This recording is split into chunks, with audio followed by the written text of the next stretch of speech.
Alright, disclaimer before the video actually starts. This is not a video about sneaks. Alright, another day, more gravity. Bro. Now I know I hear it again, bro. Bro! On my soul, I know he sees the camera, bro. Get out that goddamn tree! What's going on, YouTube? Mystical back at it again with another video for y'all today. And as you can tell by the title, we got another dev interview. Today, we got the man himself, it's Gray. Got some questions for him based on what he does for the game and stuff like that. That's mainly what it's focused on. Obviously, I'm not gonna get too into paths. Like, as you can, if you watch the video through, he's gonna get into why we don't talk about paths too like that. But yeah, without further ado, no more yapping for me. We're gonna get straight into it. So how we doing today, Gray? Hey Mystical, how's it going, man? I'm doing all right. Thank you for asking. First off, first question, number one, what do you do and what part of the game do you work on? So I basically do a little bit of everything. I develop, and then I also do a lot of management work.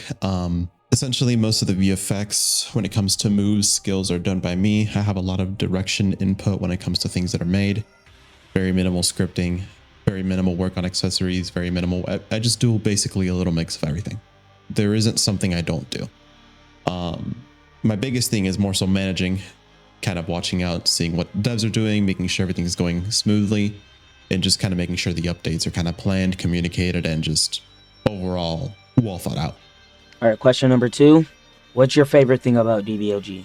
I think my favorite part about DBOG, it's hard to say. Honestly, I really like the customization. I think truly DBOG shines at how customizable your character is truly. Obviously the limitations is, how often can you redesign your character, but when you really get to the, nitty gritty of it, it's super customizable and you can truly make your character look however you want it to. There's just way too many options. And I think that's my favorite part. Question number three, what takes DBOG updates so long to make? DBOG updates take really long to make because the game is just about 8 years old now almost. So it's a very old game. And some of its code is originally from the previous project, DBOR, Dragon Ball Online Revelations. And that was from 2016. So some of the code is just way too old. An example is the NPC systems. It's so deep rooted into the game and it's just programmed in a way where it's just outdated. It's way too difficult to just remake it because everything is tied into this system. Same with the combat, same with a lot of other things. There's just so many things that are so deep rooted that's just hard for us to fix.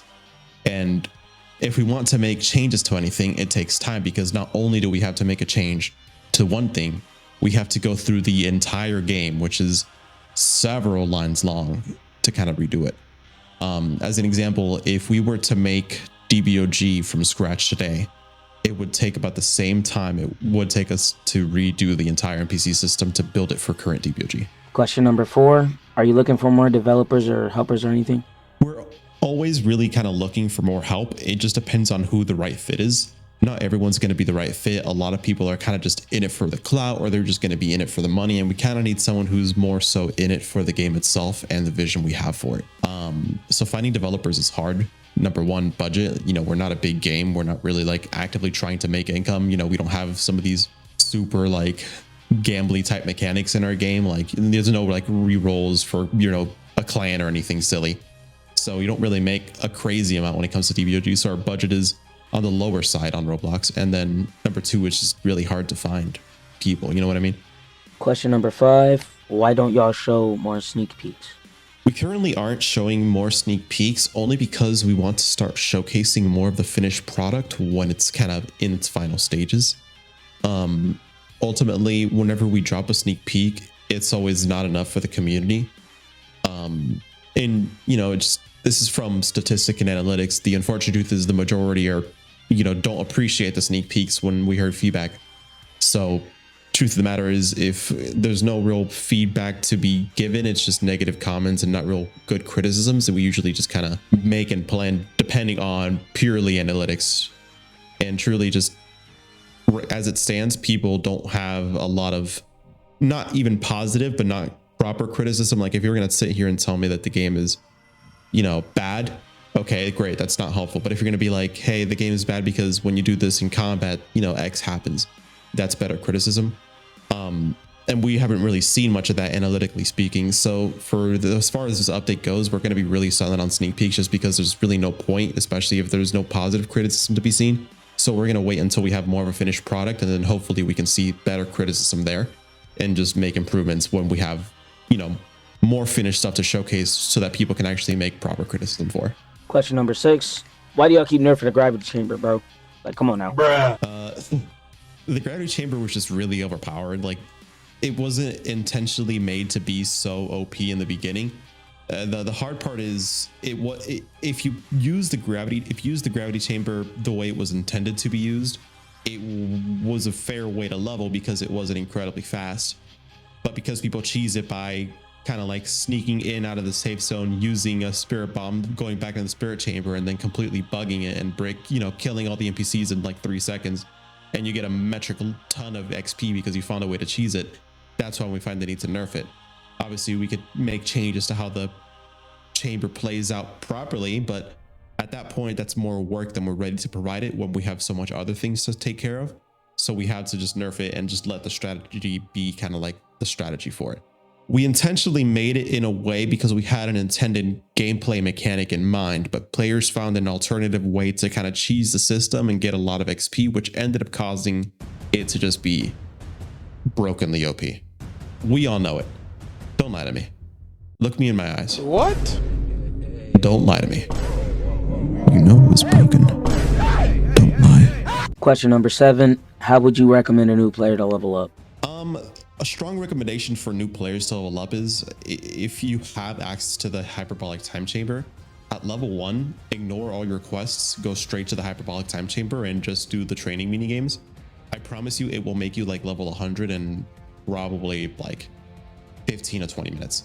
It's really fast at that level, and then at that point, go back to Earth, complete Otherworld, complete Namek, and then I think you can go all the way to Future and then hit the gravity chamber, and that should level you up quite a bit. Go through space, go through Daima, go through South Earth, go through your alternate quests and the other quest line, I forgot what it's called already, and then just kind of just use that level up. I mean, realistically, you could, in theory, with 2 times XP, get to not max level, but level 1k in a day. Levels 1000 to 1250 were meant to take a long time because we weren't expecting players to reach max level. We're just expecting players to reach level 1000, and then anything extra is just extra. Question number 8. Do you have a slot that you actually grinded the game with? Maybe 3 or 4 years ago, I used to actually play the game consistently. I played the game a lot back when it first came out, then Namek, then Future, and then Space. I played the game a lot. As time went on, I just started playing less because it just wasn't my cup of tea anymore. Not that the game is bad at that time, because I think that's when the game was at its peak. It was just I've already played it for so long that it's hard for me to actually play the game intentionally. Occasionally I do videos of me, like not videos, but streams where I take a character from 0 to 1000 or whatever to see how difficult the game actually is. But I don't, it's more so to test and see like what's wrong with the game. My main slot used to be the slot I used to play the game a lot actively, and it was, playing daily, going in, leveling up, doing masters, etc., just doing whatever I could. But as of late, I'm more focused on the development side of things and the management side of things, and currently as it stands, I'm way too busy to do a lot of things, so it's hard for me to even find time to play the game, but I used to. Question number 9. What is your favorite path in the game? Personally, I'm a big more like aesthetic person than I am a passives or buffs type of person. I think my favorite path currently in game is probably the God of Destruction path. I really like the fact that any race can use it.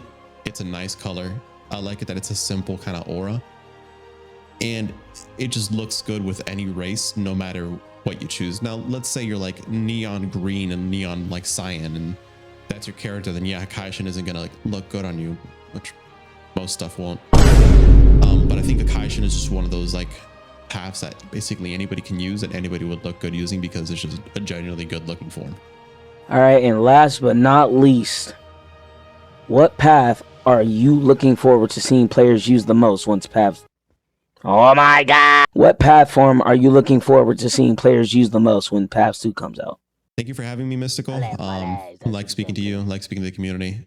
It's always fun seeing what you guys are doing. Thank you for just letting me kind of talk and speak my mind. A lot of the stuff I say, I've said before, so it's just kind of like stuff that doesn't change if you've heard me speak about these things before. But I think it's good to kind of just have another voice and just kind of remind everyone what's going on and where we're at. But again, thank you for having me. I look forward to seeing you guys in Paths Part 2. All right, and yeah, that's pretty much it for this video. If you were expecting Paths 2 sneaks, you're goofy.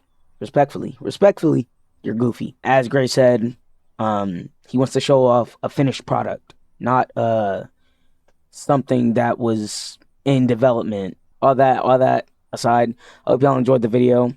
Like and subscribe, and I will see y'all in the next one. DBOG Abridged 3.5 up next.